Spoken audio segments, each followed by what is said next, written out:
Noticias 24. Regresamos a Noticias 24 con información política, porque los presidentes de los partidos oficialistas se reunieron en la casa del diputado de Acción Humanista, Tomás Hirsch. Esto previo al cónclave de mañana viernes en Cerro Castillo entre el gobierno y el oficialismo. Para hablar de este y otros temas nos acompaña Diego Vela, presidente de Revolución Democrática. Diego, bienvenido a Canal 24 Horas, Noticias 24. Hola Valentina, muchas gracias por el contacto. A ver, en primer lugar, de 1 a 10, ¿cómo califica que está su relación o la relación de Revolución Democrática con el Partido Socialista luego de la demanda que presentó el exministro Giorgio Jackson? Muy positiva está la relación, yo creo que hemos aclarado todos los puntos que eran correspondientes a aclarar. Podría ser 9, subiendo a 10, pero yo creo que lo relevante es que nuestro foco está puesto en la unidad. Eso es algo que hemos hecho explícito y justamente el cómo podemos articularnos para trabajar por las chilenas y los chilenos. Eso es lo que nos convoca, ese fue el espíritu que vimos hoy día, no solo con el Partido Socialista, sino con los 10 partidos que componen la alianza de gobierno. Así que muy contento en ese sentido porque creo que es un nuevo paso de avanzar en una unidad que no es vacía, sino es llena de buscar soluciones a las personas, en particular hoy día en la reforma de pensiones que se está tramitando. Ahí hacíamos una invitación a las fuerzas que están sobre todo en la Cámara de Diputados, la derecha, los otros sectores, a que se suban a la mesa y finalmente legislemos esta ley que lleva más de 10 años en el Parlamento sin poder avanzar en la urgencia que tienen las chilenas y los chilenos en materia de pensiones. Claro, es que para avanzar, como usted dice, es importante la unidad y por eso le pregunto por este punto de tensión que se ha visto en la semana y le quiero preguntar también por información del diario La Segunda, hay que dar los créditos, ¿no? ¿Es verdad que la presidenta del Partido Socialista le dijo a usted que no lo haga, arreglémoslo entre nosotros justamente en relación a esta demanda? ¿Fue así o cómo fue? Yo llamé a la presidenta del Partido Socialista previo a que el exministro Jackson presentara sus acciones judiciales. Pero justamente en el sentido de separar aguas. En el fondo estas eran acciones que él emprendía de manera individual contra el senador Espinosa, contra el empresario Errázuriz y contra la bancada de la UDI, representada por finalmente la directiva del partido. Y para nosotros era importante el hacer ver el punto que es un ejercicio de un derecho y que esto no es algo contra el Partido Socialista, con quien tenemos una muy buena relación y que eso también yo creo lo pudimos hablar de buena forma hoy día y lo confirmamos y lo reafirmamos. Sí, desde nuestro lado no se ha planteado esa tensión. ¿Y la presidenta del Partido Socialista le pidió que no presentara la demanda a Giorgio Jackson? Se pidió que habláramos sobre el tema y yo dije que no había espacio. Eso fue un poco, pero esas son conversaciones que quedan más en el ámbito privado, yo creo, pero sí el contenido y el sentido de la conversación justamente era en ese sentido. Ya, y ahora ustedes, dice, pueden trabajar de la mano de cara a las reformas del gobierno y de cara también a una de las conclusiones del cónclave oficialista que fue, o del cónclave del oficialismo, que fue, vamos a caminar juntos hacia las municipales y hacia las elecciones de gobernadores que son este 2024. En ningún momento lo hemos puesto en duda, estamos convencidos de eso y no solamente por la relación Revolución Democrática-Partido Socialista, sino porque Chile requiere de esa unidad y de ese trabajo conjunto. Yo creo que lo que vimos en el proceso constitucional que acaba de terminar es que justamente el oficialismo logró generar esa unidad, también incorporando a la democracia cristiana dentro de esa articulación y finalmente la derecha decidió pasar máquina, llegar a un texto maximalista que nos dividió como país, pero en el sentido yo creo que rescatar lo que fue esa experiencia de la unidad justamente en pos de poner a las personas por delante y eso yo he hablado muchas veces con la presidenta del Partido Socialista, muy francamente, siempre de manera directa con ella y los dos entendemos y compartimos que el foco está en la unidad, en forjar esas confianzas y por sobre todo el trabajar en conjunto para mejorar la calidad de vida de los chilenos. Y hoy día creo que fue una muy buena reunión con todo el oficialismo porque también no solo la materia de pensiones que ya la relevaba, sino en materias de seguridad, un respaldo a cómo lo está haciendo el gobierno, pero también entender que es un tema que para nosotros es prioritario, avanzar en probidad, que es otro tema muy relevante, en salud, en educación, como dimensiones prioritarias para lo que viene en este 2024. Y hay confianzas, más allá del socialismo, sino que del socialismo democrático, hacia Revolución Democrática y el Frente Amplio, ¿cuándo? Les ponen una demanda un exministro a un integrante del socialismo. Cuando está el caso de Democracia Viva, que por ejemplo hoy día tenemos a otra militante RD, a Paz Fuica, concejala de Antofagasta, que fue formalizada. Entonces, el socialismo democrático no les ha dicho, oye, hemos tenido que cargar un poco con algunos errores del Frente Amplio o de la misma Revolución Democrática. En primer lugar, quien se querelló fue el Fidel Espinosa, el senador. Se querelló sin presentar ningún antecedente por más de 5 delitos contra el exministro Jackson, y justamente eso es algo que no podemos permitir, en el fondo, hacerlo en base a mentiras, y ahí lo que nosotros hemos planteado es una confianza lúcida. Es una confianza, yo creo que está a la disposición, lo hemos ratificado en declaraciones, en reuniones, en espacios de trabajo, de que existe esa confianza, pero esa confianza se va construyendo con límites claros, y eso es lo que hemos buscado. Y en ese sentido también, respecto a los casos que tú mencionas, hemos sido categóricos en cómo hemos reaccionado desde Revolución Democrática y desde el Frente Amplio, que no vamos a permitir un espacio ni para corrupción ni para impunidad, que es algo que comparten el resto de los partidos de la Alianza. Y en ese sentido, los otros casos que también se han vivido de corrupción en la política, yo creo que justamente merman la confianza con la ciudadanía, y por eso es tan importante que los partidos que somos parte de esa alianza sigamos avanzando en los estándares, en cómo reaccionamos frente a eso, pero también cómo prevenimos que este tipo de hechos se vuelvan a repetir dentro de los partidos, pero por sobre todo de cara a la ciudadanía, en cuanto a los programas sociales que se están entregando, en que los recursos públicos sean bien empleados. Y eso ha sido nuestro foco, en que nos hemos ocupado, y ahí yo creo que en base a hechos se puede ir reconstruyendo esa confianza. Claro, ahora el caso Democracia Viva, el caso Convenios ha sido bien desgastante, porque está presente en la agenda desde el mes de junio y cada cierto tiempo vuelve a aparecer, como lo que comentábamos hoy día de Paz Fuica. Yo sé que ya se tomaron acciones en torno a la diputada Catalina Pérez, pero ¿qué pasa si se pide, por ejemplo, el desafuero de la diputada Catalina Pérez? Ahí, ¿qué va a hacer Revolución Democrática? Sí, o sea, nosotros hemos sido bien claros, hoy día está en una etapa investigativa el proceso, se han realizado formalizaciones. Nosotros como partido hemos tomado las mismas acciones que tomamos al inicio, en el fondo. En el caso de que haya que expulsar militantes, se le expulsa; en caso de que haya que suspender, por lo antecedentes que tenemos, se suspende, pero tomar acciones rápidas, proactivamente y con responsabilidad. Nosotros estamos siguiendo los antecedentes. En el caso de Paz Fuica, ella está en el proceso de formalización, este va a terminar mañana. Todavía tenemos que ver si es que se presentan nuevos antecedentes. Nosotros preventivamente, con los antecedentes que teníamos en vista, habíamos solicitado su suspensión.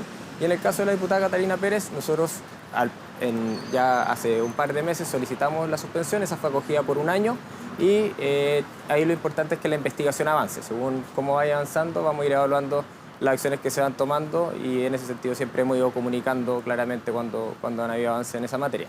¿Usted asegura que no hay ningún otro militante de RD involucrado en este tipo de casos que vayamos a conocer después? Por ejemplo, en el caso de Paz Fuica, estoy leyendo los antecedentes que entregó el fiscal Cristian Aguilar, y se señala, todo esto y que respetando la presunción de inocencia, pero se señala que Fuica habría participado directamente en la selección de fundaciones que serían favorecidas con recursos del programa Asentamientos Precarios, entre ellas Democracia Viva. ¿No nos vamos a encontrar a ningún otro militante de Revolución Democrática en este tipo de casos? ¿Ya hicieron el chequeo? Porque esto también le pega directamente al gobierno. O sea, nosotros hicimos toda la búsqueda de antecedentes que eran necesarios, hemos colaborado en todo momento con la justicia, hemos puesto esos antecedentes a disposición de la justicia justamente para que se avance. Nosotros nos querellamos contra Carlos Contreras y también Daniel Andrade, y contra quien resulte responsable, tomando acciones al respecto. En ese sentido, que no le quepa duda que las personas que nosotros hemos identificado que pueden tener antecedentes, lo hemos incorporado dentro de la investigación judicial, y también hemos tomado las medidas que corresponden desde dentro del partido. Una organización, cuando hay un colectivo, nunca se va a ver inmune a que existan este tipo de casos. Yo creo que lo relevante, uno, son las barreras que generamos para que estas cosas puedan existir, los mecanismos de prevención del delito que tenemos para poder identificarlos, y en ese sentido nosotros hemos estado trabajando en lo que es el compliance, que justamente identifica todos los procesos que tienen los partidos políticos, los espacios de riesgo, los protocolos de cómo uno puede funcionar, que eso es algo que, por lo que tengo entendido, ningún otro partido político tiene, y justamente ahí estamos enseñando el mecanismo más probo. Pero no solo eso, sino también en ver cuáles son las políticas públicas que se pueden adoptar para prevenir este tipo de hechos. Es importante ahí recordar que el caso Fundaciones comienza en 2019 las primeras transferencias. Más del 85% de los casos que está investigando el Ministerio Público corresponden a la ley de presupuesto del gobierno anterior. Esto es muchas fundaciones que estaban utilizando este tipo de mecanismos, y por eso es tan relevante, uno, que la justicia haga su trabajo, en que no haya impunidad y se den con las responsabilidades, pero por otro lado que esto se corrija a nivel de políticas públicas. Y eso es lo que ha hecho este gobierno con la ley de presupuesto del año pasado, con la ley de presupuesto del año antepasado también, que ya habían varias mejoras, y también con las recomendaciones que tiene la Comisión Jara Quemada, en el fondo, que fue algo que implementó este gobierno, que varias de ellas están en tramitación ahora de ley, pero que es fundamental que aseguremos subir los estándares de lo que existe actualmente para justamente la política responda hacia las personas y no para servirse a los políticos. Y a propósito de subir los estándares, esta semana también ha sido tema las reuniones en la casa de Pablo Salaquet. ¿Se equivocaron los ministros en ir y no registrarlo en la ley de lobby? Yo creo que es fundamental el subir el estándar de lo que existe actualmente. Ha habido una discusión jurídica, desde el gobierno ha sido claro que acá no hubo un incumplimiento legal, pero sí yo creo que ahí lo que debemos recoger, y yo creo que el estándar que deberíamos utilizar en todo momento es lo que recoge la Estrategia Nacional de Integridad Pública que presentó este gobierno. Esta la presentó ya hace como 3 meses, pero fue fruto de un trabajo de alrededor de 2 años, 1 año y medio, liderado por la Secretaría General de la Presidencia, pero donde participó Contraloría, participaron organismos especializados en estos temas, y ahí está el compromiso de poder presentar una ley de lobby 2.0, y yo creo que ese es el camino, el más allá de quedarnos netamente a lo que hoy día existe legalmente, cómo aseguramos superar el estándar que existe y este tipo de cosas que no tienen por qué ser malas, pero lo importante es que se puedan explicitar y transparentar hacia la ciudadanía los intereses que existen finalmente y los espacios de trabajo, para que justamente no se mermen las confianzas en las políticas públicas que tienen que responder a lo que la ciudadanía finalmente demanda. Hoy, la ministra Maysa Rojas dijo hoy día en una entrevista que no tenía muy claro que Salaquet era lobista. ¿Cómo evalúa esas palabras? Tendría que saber una ministra, ¿no? O sea, yo le creo le creo a la ministra Maysa Rojas. Yo creo que es importante tener esos antecedentes, eso sí, antes de asistir a las comidas. Y ahí desconozco cómo fue ese proceso, pero yo creo que aquí lo relevante es cómo nos enfocamos en las materias que se están legislando actualmente que puedan avanzar, y 2, en cómo también podemos despejar esto, que finalmente se pueda fortalecer la confianza con la ciudadanía, y yo creo que eso va por el camino que estoy apuntando, en el fondo, en tomar acciones y decisiones en esa materia. Vamos al día de mañana, presidente Diego Vela, presidente de Revolución Democrática. ¿Con qué agenda llegan para plantearle al presidente Gabriel Boric? ¿Cuáles son las prioridades, los 3 temas que hay que sacar adelante sí o sí, a lo mejor el primer semestre del 2024, antes que se vengan, y quizás tiene que ser antes, encima la campaña de las municipales? Sí, yo creo que ahora hay una ventana que es relevante, que es que no estamos en un periodo electoral, y entonces las dinámicas que muchas veces existen en política de ser más, buscar una candidatura o cosas altisonantes, yo creo que lo que necesitamos es poner el foco en las personas. Yo creo que el presidente ha sido muy claro en este sentido, en la prioridad de llegar a acuerdos en materia de pacto fiscal para responder a las urgencias que tienen las chilenas y los chilenos, en materia de lista de espera en salud, en un sistema nacional de cuidados, en subir la PGU y también en invertir en seguridad. Entonces, yo creo que ahí hay un foco que es relevante, y cómo nos podemos articular como alianza de gobierno para colaborar con el gobierno en poder lograr ese objetivo. Y ahí la oposición tiene mucho que decir, porque necesitamos de ellos para generar las mayorías parlamentarias. Y por otro lado, lo que ha sido la tramitación de la ley de pensiones, que justamente responde a algo que está totalmente pendiente con las personas mayores en el país. Hace más de 10 años que no hemos logrado sacar una reforma de pensiones al respecto, y ahí justamente poder coordinarnos en eso. Entonces yo diría, 1, cómo podemos avanzar en esa agenda legislativa. 2, también en seguridad, que es un tema que nos preocupa y ocupa. Ahí respaldamos el actuar que ha tenido el gobierno, y en ese sentido queremos seguir pudiendo apoyar y desarrollando más medidas que se puedan seguir adoptando. Y lo tercero, cómo también podemos generar una mejor articulación entre los partidos y gobierno a nivel regional. En el fondo acá se juega mucho a nivel local. Nosotros desde Revolución Democrática lo vivimos a nivel municipal. Nosotros estamos en Maipú, en Viña del Mar, en Ñuñoa, en varias comunas, en Valdivia, que están cambiando la vida de las personas, y ahí para nosotros es muy importante el cómo se están implementando estas políticas del gobierno central a nivel local, y cómo entendemos que ese es un actor prioritario en lo que está pasando en el país, sobre todo en este año 2024. Usted me habla de seguridad, de respaldar la gestión del gobierno. ¿Respalda como presidente de Revolución Democrática que siga el general director de Carabineros con este anuncio de formalización que tiene para el 7 de mayo, que siga adelante a cargo de la institución? Eso es decisión del presidente. Nosotros hemos respaldado a Carabineros sin ninguna duda, y también lo que hemos creído que es importante es que las causas que se están investigando puedan seguir avanzando, y que no se ponga en duda el avanzar justamente en las responsabilidades que existen en torno a violaciones de derechos humanos que se cometieron en el contexto del estallido social. Ahí yo creo que eso es materia de la justicia. Nosotros estamos muy atentos justamente a cómo van avanzando estos procesos, y ahí lo que esperamos es que esto pueda avanzar en los carriles separados, en el fondo. Cuando, si es que se llega a una formalización, ahí se tendrá que evaluar, pero lo que a nosotros nos importa es que la investigación avance y, por otro lado, seguir avanzando como lo ha hecho en materia de seguridad con Carabineros a cargo del general Yáñez, justamente en dar respuesta y logros concretos que se están viendo reflejados en las disminuciones de índice de homicidio, de portonazo y otras materias que las policías han estado haciendo y que donde también el gobierno tiene un compromiso muy fuerte, no solo con la inyección de recursos, que ha sido la mayor de los últimos 10 años, sino también en cómo se puede generar un trabajo de articulación y fortalecimiento de las policías. Así que en ese sentido nosotros respaldamos lo que ha hecho el gobierno y Carabineros en ese sentido. ¿Para usted es sostenible que continúe entonces el general Yáñez a cargo de Carabineros?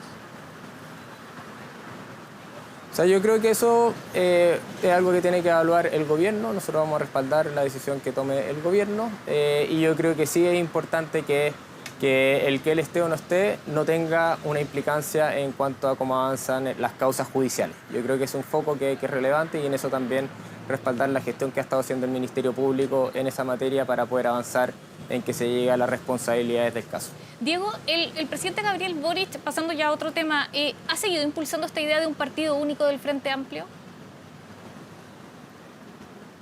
El presidente hoy día está enfocado en el país. Yo lo veo muy enfocado en consolidar la alianza de gobierno. Él es parte del Frente Amplio y él ha dicho públicamente cuál es su posición al respecto. Y ahí los partidos que somos parte del Frente Amplio hemos ido avanzando en ese proceso de unidad. Nosotros en octubre empezamos diálogo a nivel de partidos, terminamos en diciembre más o menos esas conversaciones y de aquí a fin de mes deberíamos tomar decisiones ya a nivel de cada orgánica de poder generar este proceso de conformar un partido Frente Amplio y en marzo tener un plebiscito ratificatorio donde toda la militancia pueda ser partícipe de esa decisión. Nosotros lo que hemos puesto como foco en eso es cómo se puede plantear un proyecto que trascienda a este gobierno, pues sobre todo en las respuestas y en las propuestas políticas que hacemos justamente hacia el país. Y yo creo que hay una gran oportunidad, creo que vamos trabajando de muy buena forma y donde claramente el presidente Gabriel Boric es un actor muy relevante en ese proceso, pero hoy día yo lo veo muy enfocado justamente más que en su partido o en lo que puede ser su partido futuro, en cómo responde a las problemáticas y a las urgencias que tienen las chilenas y los chilenos. Y yo creo que eso es algo que también lo vi muy presente hoy día, que los 10 partidos del oficialismo se sienten muy parte de esta alianza y cómo la podemos ir consolidando, entendiendo también el liderazgo que ha tenido el presidente Gabriel Boric, que creo ha sido muy articulador y muy inclusivo de las distintas miradas. ¿Y Giorgio Jackson podría ser un posible presidente de este bloque Frente Amplio, posible nuevo partido? O sea, esa discusión de quién va a ser presidente del Frente Amplio es algo que nosotros no hemos iniciado, nosotros vamos paso a paso. Yo no tengo conocimiento si él está disponible tampoco a hacerlo. ¿No ha hablado de ese tema con Giorgio Jackson? Tendrá que buscarse. De ese tema en particular, no lo he hablado. ¿Pero habla con Giorgio Jackson? Sí, hemos hablado mucho del Frente Amplio. Sí, hablo continuamente, frecuentemente con él y también hemos hablado sobre el Frente Amplio, cómo se puede fortalecer, cómo puede ser un proyecto político que tenga como foco mejorar la calidad de vida de los chilenos con justicia social y con también entendiendo una colaboración que es muy necesaria justamente para generar mayor seguridad en todos los ámbitos de la vida, seguridad pública, seguridad económica y finalmente en un sistema de mayor cuidado como chilenas y chilenos. ¿Pero le gustaría ver, por ejemplo, a Jackson ahí al frente de ese proyecto político?